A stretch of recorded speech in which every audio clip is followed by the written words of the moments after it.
ভিভোর সবচেয়ে বড় চেঞ্জ X300 এর লঞ্চের ইভেন্টের সাথে তাদের নতুন অরিজিন OS 6 লঞ্চ করে দিয়েছে। ফোনের অ্যাপস রানিং এর ক্ষেত্রে অ্যানিমেশন হয়েছে অনেক স্মুথ, যা আপনার ডেইলি লাইফের ইউজ কেসে খুব দ্রুত অ্যান্ড এফিশিয়েন্ট ভাবে ভালো রেজাল্ট দেবে।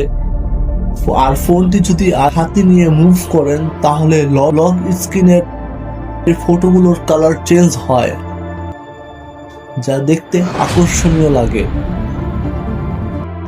আর আরেকটি জিনিস, সেটা হলো তাদের ডাইনামিক আইল্যান্ডের উপরের পাশে আর প্রয়োজনীয় অ্যাপসগুলো স্টোর রাখতে পারেন, যা আপনার মাল্টিমিডিয়া ইউজ কেস আরো দ্রুত করতে পারবেন।